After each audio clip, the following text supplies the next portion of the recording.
Alhamdulillahirabbil alamin wassalatu wassalamu ala asyrofil anbiya'i wal mursalin sayyidina Muhammad wa ala alihi wa ashabihi ajma'in. Subhanaka la ilma lana illa ma 'allamtana innaka antal alimul hakim. Bapak-Ibu sekalian, alhamdulillah di siang hari ini kita dapat melaksanakan kewajiban kita berupa salat zuhur dan alhamdulillah kita berjamaah seraya kita berpuasa. Mudah-mudahan amal kita diterima oleh Allah Subhanahu wa taala. Amin ya rabbal alamin. Dan kita lanjutkan dengan iktikaf. Di ikut mazhab Syafi'i ya, al-muqsu fil masjid bi niyatil iktikaf. Pokok diam di masjid niat iktikaf. Kita sudah dapat pahalanya iktikaf. Jadi tidak butuh sehari semalam, tidak butuh sampai 5 jam, pokoknya diam di masjid kita niat iktikaf. Kemudian kita niat juga belajar, mengurai ilmu dan mendalami ilmu agama untuk melaksanakan hadis Rasulullah SAW. Majtama'a qaumun fi baitin min buyutillah yatsuna kitabahu wa yatadarasunahu illa hafathumul malaikah wa ghasyiyatuhumur rahmah. Kalau kita kumpul-kumpul di rumah Allah, fi baitin min buyutillah, masjid, sajadah, sujudan, masjid dan tempat sujud. Jadi kalau datang ke Allah itu sujud. Kepala kita yang di atas ditaruh di tempat injakan kaki untuk menunjukkan bahwa kita khudu', rendah hati dan taat kepada Allah. Maksud dengan masjid dan sujudan. Jadi kalau kita di rumah Allah, yatluna kitabahu, membaca kitab Allah, wa yatadarasunahu, dan saling belajar. Di pengajian ini saling belajar. Illa hafathumul malaikah, kita akan mendapatkan banyak teman malaikat. Jadi sebenarnya ini sampai ke pojok-pojok itu malaikat. Kalau kita oleh Allah dibuka, ini banyak malaikat. Cuman karena kita nggak dibuka aja. Kalau dibuka pusing. Yang melihat makhluk halus pasti pusing. Melihat malaikat itu kita nggak mungkin bisa melihat langsung. Kenapa? Mata kita nggak kuat. Malaikat itu bercahaya. Nah, hanya Nabi Muhammad sesekali pernah menampilkan malaikat Jibril kepada Nabi Muhammad ketika mengajarkan tentang iman dan Islam. Malaikat menampakkan seperti manusia karena mata kita nggak kuat. Kita cahaya lampu aja udah nggak kuat kok. Kebetulan yang terang belit. Jadi memang Allah memberikan yang terbaik. Jangan nyari-nyari yang tidak dikasih oleh Allah. Pengen ngeliat jin, pengen ngeliat setan, itu malah pusing kita. Sama dengan sekarang ini kan banyak orang pusing. Kenapa? Informasi pada masuk yang nggak perlu diketahui ini masuk dalam grup itu. Pusing kan? Kalau kita nggak mampu memfilter, semua dibaca, itu ruwet. Twitter dibaca, Facebook dibaca, Instagram dibaca, grup WA, semua grup dibaca. Gak bisa baca Quran, gak bisa baca lain. Jadi Allah tidak menampakkan ini yang terbaik buat kita. Illa hafathumul malaikah wa ghasyiyatuhumur rahmah. Allah akan bukan rahmat pada kita.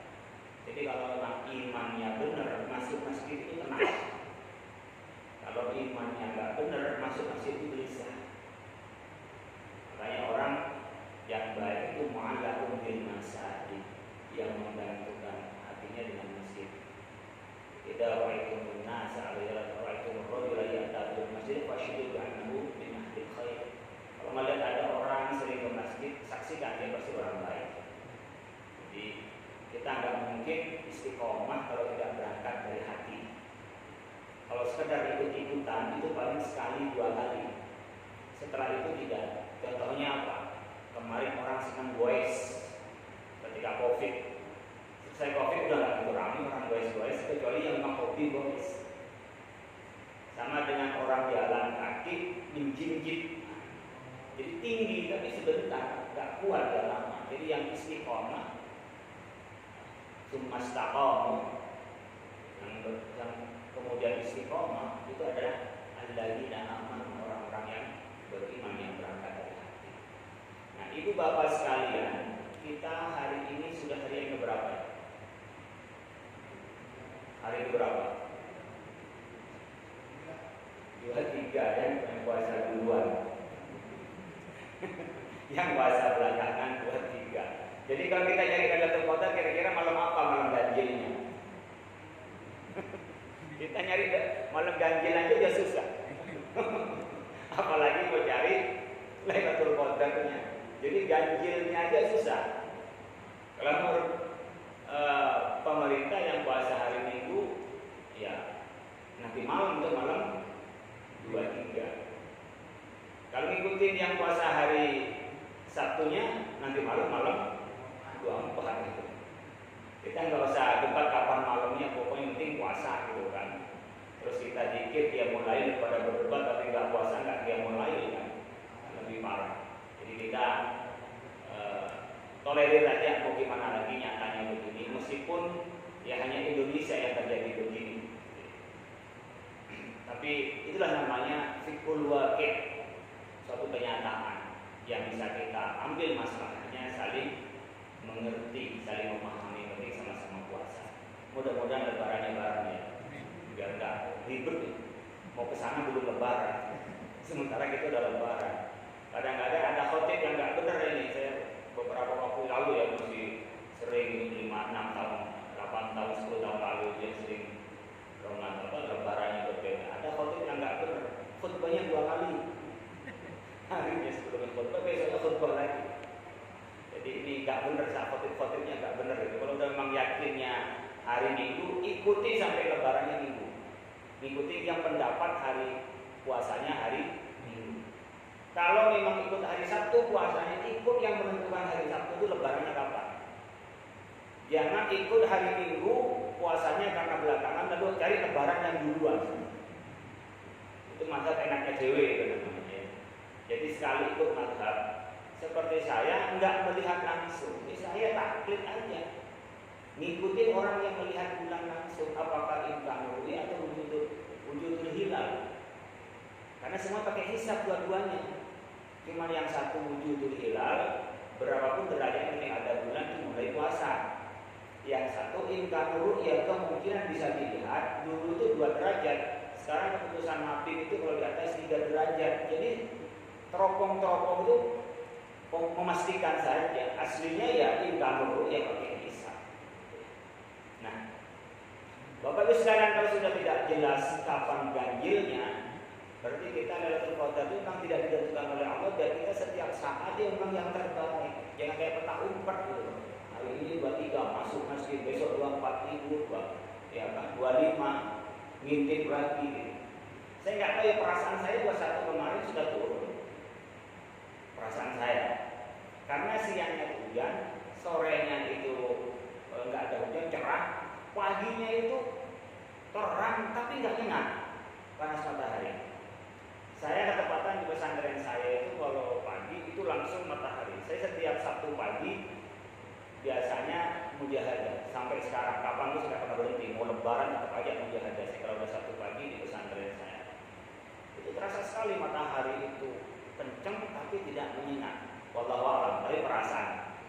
Dan tidak ada angin sama sekali itu. Malam saya sholat malam itu terus pada subuh itu tidak terus ada angin. Wallahu a'lam. Tetapi tidak berarti terus putus asa Lailatul Qadar sudah tidak ada angin. Terus saja siapa tahu ada Lailatul Qadar nggak benar, karena memang kita nggak tahu kapan. Dan saya sering berkelakar ya, kalau puasa kita itu diterima oleh Allah dan dosa-dosa kita diampuni, itu berat badannya turun. Kalau berat badannya naik, itu perlu dicurigai ini dosanya berkurang atau tidak. Ini coba turun nggak? Saya siapin timbangan, saya turun dikit. Turun alhamdulillah. Karena gini, kenapa saya kelakar seperti itu? Ini santainya saja. Kalau Al-Ghazali itu kan mengklasifikasi puasa jadi 3. Shaumul awam, shaumul khusus, shaumul khususil khusus. Puasanya orang biasa, puasa istimewa, puasa yang sangat istimewa. Puasa orang biasa itu ya al-imsak al-mufattirat al-akli wa syurbi wal jima', yang meninggalkan untuk satu yang membatalkan, 3 yang membatalkan puasa itu secara rukunnya Islamnya itu adalah makan, minum dan hubungan suami istri. Selama tidak dari yang tiga itu, masukkan makanan ke perut dari mulut, juga tidak dari itu, tidak ada minuman, tidak ada air yang masuk, dulu tidak hubungan suami istri, itu sah. Min dulu infadil lalu bisyamsi, mulai dari terbit fajar sampai terbenam matahari. Itu awam itu, siapapun bisa puasa. Tapi kata Al-Ghazali tingkatan di atasnya adalah shaumil khusus. Orang yang puasa tidak hanya meninggalkan tadi makan minum yang sifatnya fisik, konsumsi fisik, ada konsumsi fisik. Yang kedua adalah konsumsi batin, konsumsi agama. Apa agama mengajarkan? Man lam yada qawla zur wal amala bi fa laysa lillahi hajatun fi ayyadha ta'amu wa syaraba. Kalau kita tidak meninggalkan perkataan buruk, ya, perbuatan keji, Allah tidak butuh kita untuk meninggalkan makan dan minum. Maka disebutkan oleh Nabi kami sha'imin laisa min siyamil ladhi wal atash. Banyak orang yang puasa cuma lapar dan haus. Karena puasanya hanya puasa fisik. Tetapi ada puasa yang dipanggil keagamaan, yaitu apa? Meninggalkan larangan Allah. Karena makan, minum dan hubungan suami istri itu halal kita tinggalkan di siang hari demi taat kepada Allah. Nah, gimana yang haram kok dikerjakan? Yang paling mudah sekarang kerjain barang haram itu adalah riba. Paling mudah, nggak terasa ngomongin di grup WA, ya, nggak terasa chatting, nggak terasa nyakitin orang itu riba. Karena di sini sekarang sumber informasi bisa sumber riba. Apalagi sampai di dalamnya ini tidak ada buktinya, tapi kita memfitnah orang lain. Itu tidak ada guna puasanya secara aspek keagamaan, tapi aspek fisik. Dia melaksanakan sudah gugur kewajibannya. Apakah mengganti mengkodok puasanya? Enggak, tak mengkodok puasanya. Tapi puasanya laisa min siyami illa liwal, hanya menggugurkan kewajiban saja, lapar dan haus itu. Karena apa? Tidak melaksanakan perintah Allah, tidak menjauhi larangannya. Kalau itu bisa menjauhi larangannya, insya Allah kita ini bisa melaksanakan. Kalau bisa menjauhi larangan. Kami sampai semenjak bila lebih walaupun kecuali haus dan lapar. Bapak Ibu sekalian yang kami hormati, yang ketiga di dalam Islam itu adalah berkenaan dengan kita ini puasa yang sangat-sangat istimewa. Apa yang sangat istimewa itu? Yang sangat istimewa adalah ketika kita ini berpuasa karena Allah. Karena Allah Subhanahu wa ta'ala. Bagaimana karena Allah Subhanahu wa ta'ala? Kita ketika berbuka, ketika kita melakukan, ya, Allah memanggilnya dengan cara berbuka. Yang diingat apa ini? Ya Allah, ini saya sudah benar tidak puasanya, ya Allah. Ini sudah baik atau tidak, ya Allah, puasanya. Begitu yang kita rasa. Jadi kita, apakah ini sudah benar atau tidak, ya Allah. Jadi ketika berpuasa itu tidak berarti kita berbuka, tidak balas dendam. Tidak kita ini makan setengahnya. Masya Allah. Ini kan banyak yang paradok, Bapak Ibu sekalian. Kesempatan banyak yang paradok. Gimana paradoknya?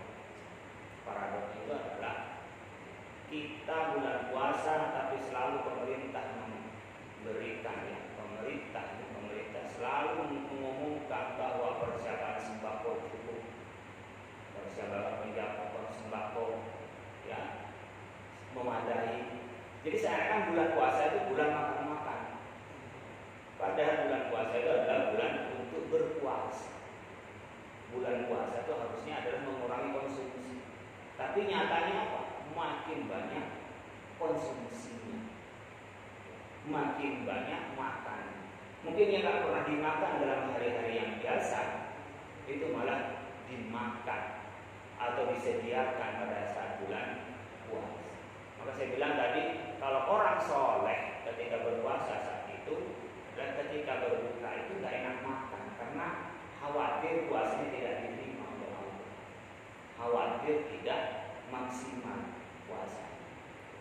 Nah, Maka saya tadi bilang kalau orang yang puasanya itu benar, berat badannya turun karena seharian sudah lapar, pas ketika makan pun gak enak makan. Nah, kalau kita yang puasanya masih puasanya orang awam, pas giliran berbuka sudah dilampiaskan semuanya sehabis-habisnya sampai habis. Nah, ini beda. Oleh karena itu kita mau mengukur tadi kelakarnya, kalau berat badannya turun mungkin dosa-dosa banyak yang diampuni karena menerima. Demikian juga ketika kita berpuasa ini makin lama makin enak, makin lama makin nyaman. Jadi kalau puasa sekarang ini, kalau orang yang hitung-hitung terasa lama, berarti keimanan kita memang kurang baik. Kalau hitung-hitung ternyata masih kurang lama, masih kurang banyak, berarti kita ini berarti menikmati. Kan kayak kita ketika menunggu, kemudian kita gelisah, itu lama sekali. Tapi menikmati waktu itu terasa cepat sekali berjalannya waktu. Oleh karena itu Bapak Ibu sekalian, kita tanya saja, apakah masuk dalam panggilan ya ayyuhalladzina amanu kutiba alaikumusiyam. Kalau kita beriman, panggilan indah hai orang yang beriman, kan itu sebutan bagi orang yang disayangi oleh Allah. Bagaimana Allah itu menyebut tidak dengan nama, kelompok komunitasku, kelompok al-ittihad, kelompok, kan seakan-akan satu kelompok. Jadi satu kelompok yang disebut oleh Allah Subhanahu wa taala, ya ayyuhalladzina amanu, orang-orang yang beriman. Kalau kita sudah ya ayyuhalladzina amanu, kita disebut orang beriman, kita menyambutnya dengan gembira, menyambutnya dengan enak. Oleh karena itu, Bapak Ibu sekalian, di yang terakhir, kalau mengikuti Rasulullah SAW, Rasulullah sengaja mengencangkan sabuknya, menyingsingkan dengan bajunya, bahasanya siap-siap di bulan Ramadan di terakhir itu, bilangnya Rasul itu selalu berikhtiar. Yang dibaca adalah Al-Quran. Al-Quran, Nabi itu punya tradisi setiap Ramadan itu secara kuantitatif khatam sekali. Baru di tahun terakhir Ramadan terakhir Nabi menjelang wafat itu khatam 2 kali. Nah, yang dibaca kita dari Al-Fatihah sampai An-Nas itu adalah yang dibaca Nabi dengan malaikat Jibril yang didengarkan oleh Zaid bin Thabit. Yang didengarkan oleh Zaid bin Thabit inilah yang dicatat dan dimodifikasi menjadi susunan seperti sekarang. Karena Al-Quran itu awalnya turun dari Lauh Mahfuz, sebagian riwayat tanggal 24, ya. Sebagian riwayat dari Lauh Mahfuz ke Baitul Izzah. Ada yang menceritakan tanggal 17 Ramadan kenapa diperingati, karena Iqra bismi rabbikal ladzi khalaq, khalaqal insana min 'alaq itu turun pada tanggal 17 Ramadan saat Nabi Muhammad diwahyukan. Jadi ada 2 tahap. Tahap turun pertama pada saat dari Baitul Izzah ke dari Lauh Mahfuz ke Baitul Izzah secara sekaligus, kemudian dari Baitul Izzah ke langit ini secara munajjaman, secara berangsur-angsur. Nabi bertadarus. Ada tradisi tadarus kita, ada yang baca, ada yang mendengar. Itu tradisi Nabi dengan malaikat Jibril dan dengan Zaid bin Thabit. Kalau Abi Qatadah itu menghatam Al-Quran di bulan Ramadan, kalau yang biasa 7 hari sekali, pas bulan Ramadan itu setiap 3 hari sekali. Pas akhir Ramadan setiap hari hatam Al-Quran.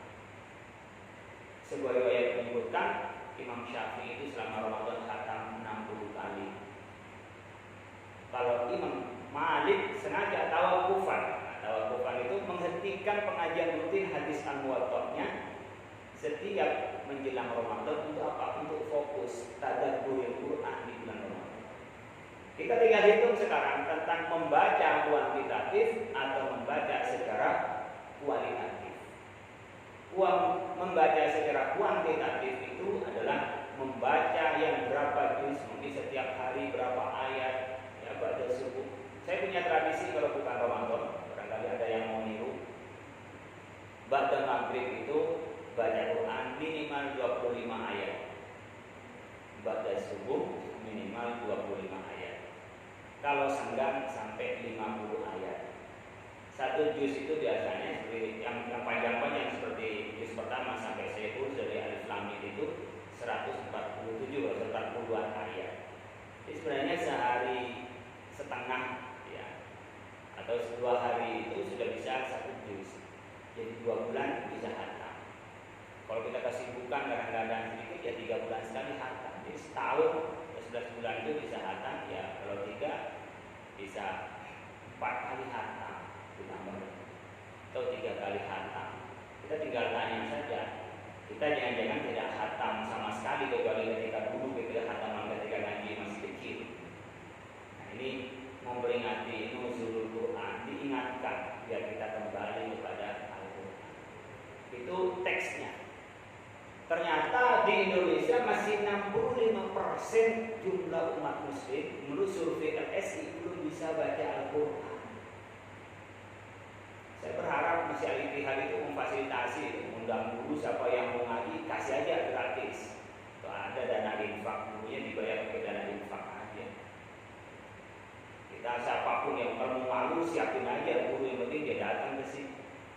Saya juga gitu, pesantren itu setiap orang yang mau ngaji di pesantren saya berikan siapin gurunya, dipersilakan kalau mau ngaji. Jadi nanti di hadapan Allah saya tidak salah. Saya udah nyiapin kok gurunya dan saya. Tapi orang yang nggak mau ngaji, jadi bukan kita sebagai orang yang bisa ngaji kok nggak ngajarin orang yang nggak bisa ngaji. Di beberapa instansi, saya nggak sebut karena ini ada online-nya.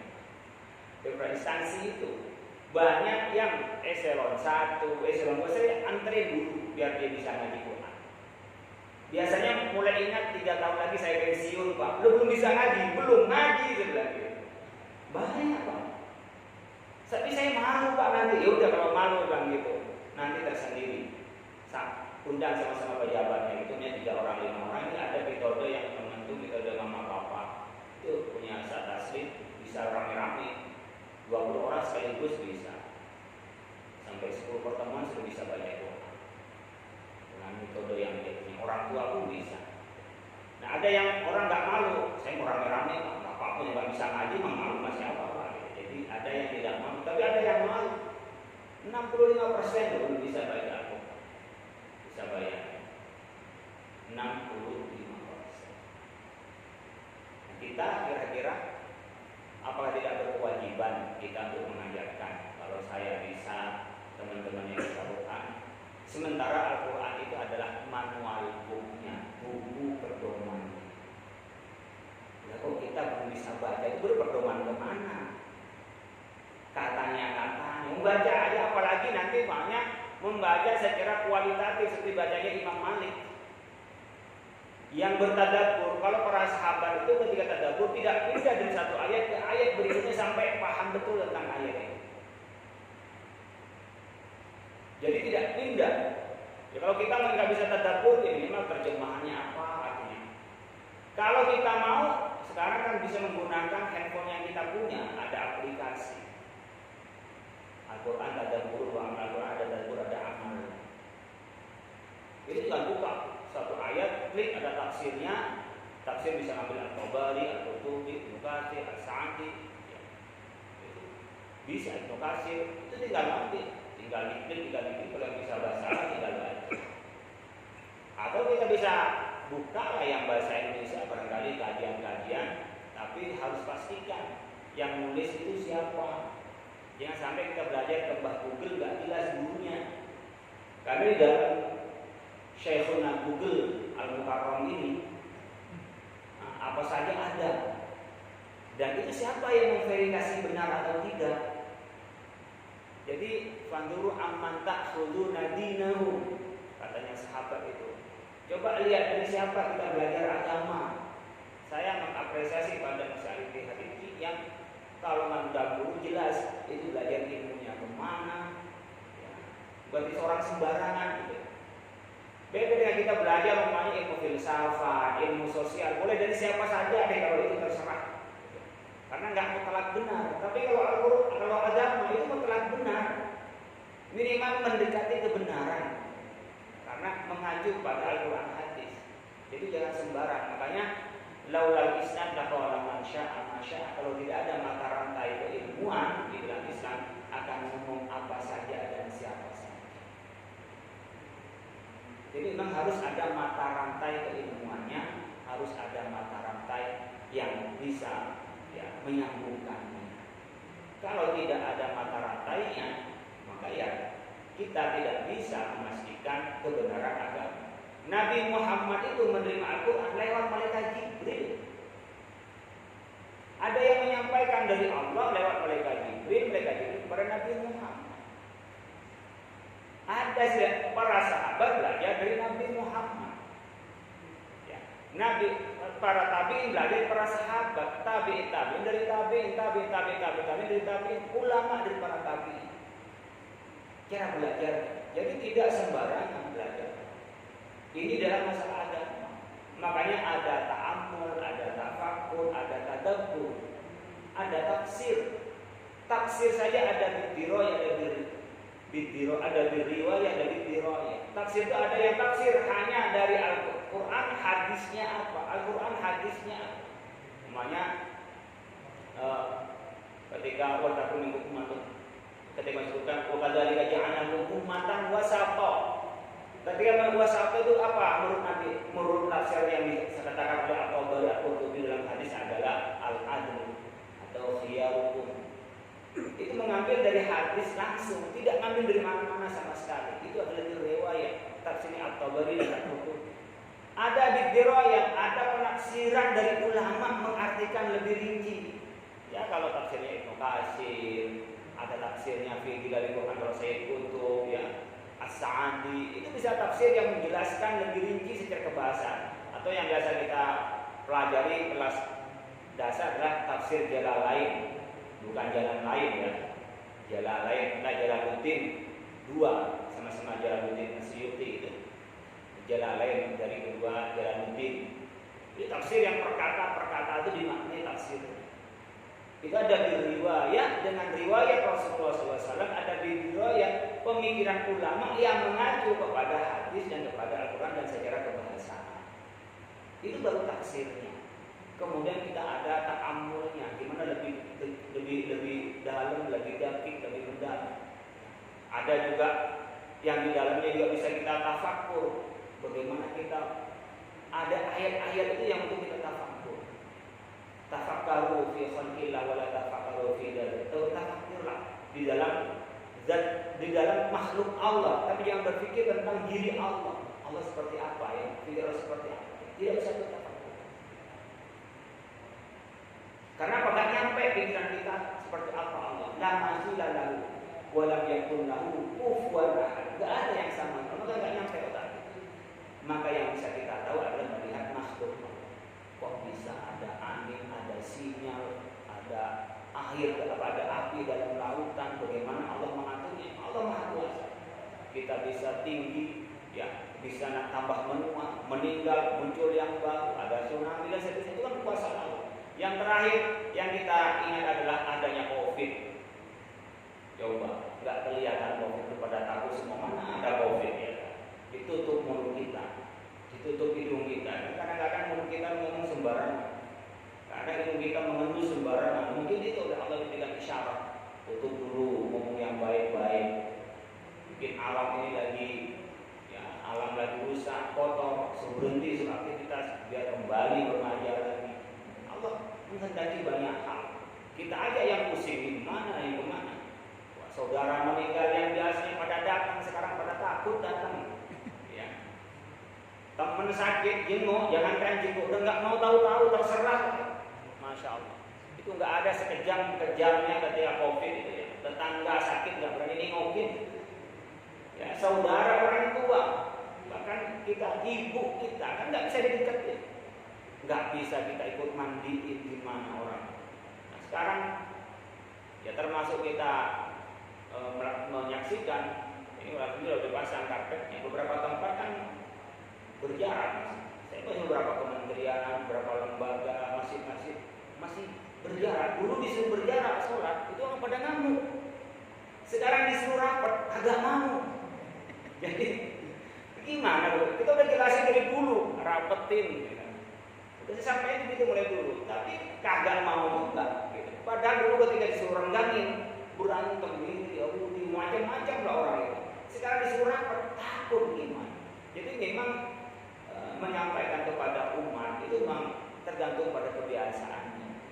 Jadi kan biasa sudah renggang, kayak nggak dia. Sekarang orang punya pikiran sholat renggang itu biasa, karena lama gitu udah 2 tahun nih sholat renggang terus, bahkan nggak sholat Jumat gitu. Pas kalian disuruh rapat, dia nggak mau sekarang. Jadi ibu bapak sekalian, emosi beragama itu tidak bisa dibenarkan dengan semata-mata emosi, harus ada landasan ajaran agama. Dulu rukhsah boleh renggang karena ada COVID. Dan sekarang naik kendaraan tidak ada yang renggang kok. Kenapa sholat kok masih renggang gitu? Dan kita paling prokes juga ya, tangan, pakai masker, lebih hati-hati. Ya. Jadi sekarang malah kita ini menjadi kebiasaan renggang, meskipun bukan syarat sahnya berjamaah, tapi kan keutamaannya dari berjamaah. Oleh karena itu kita ketika emosi secara keagamaan oleh tokoh agama harus diluruskan sesuai dengan ajaran agama, bukan berdasarkan emosi, bukan berkenaan dengan kenyamanan. Menurut saya yang rasanya yang tepat ini, itu bukan rasanya, tapi dalilnya. Disitulah kita kembali kepada Al-Quran, bagaimana tafsir Al-Quran, bagaimana pendapat ulama. Dan ulama, mengapa butuh pendapat ulama? Karena ulama itulah yang punya kepekaan, punya pengetahuan bagaimana Al-Quran mengatakan dan bagaimana sebaiknya umat. Jadi butuh fatwa itu karena ulama yang mencocokkan. Nah kalau orang awam bisa nggak Pak? Ya nggak bisa, kayak kita mau servis handphone tapi dia nggak pernah pengalaman handphone, ya tambah rusak. Sama dengan orang yang tadi hanya belajar pada Syekhuna Al-Mukarram Google. Mungkin dia pintar dalam ilmu matematika, fisika, mungkin sampai doktor, tapi dalam ilmu agama itu perlu usul fikih, perlu ilmu balaghah, perlu ilmu bahasa, dan ada kearifan, kepandaian bagaimana mencari dalil antara Al-Quran dengan Al-Quran, Al-Quran dengan hadis, hadis Al-Quran, dan bagaimana dengan keadaan. Tidak serta-merta langsung, wah ini ada dalilnya, nanti ada dalil lain. Itu bisa paradok kesannya bagi orang yang tidak paham. Tapi bagi orang yang paham, itu adalah sebuah solusi dalam kondisi tertentu, dan kondisi tertentu adalah dengan hukum tertentu yang berbeda. Siapa yang tahu adalah ulama.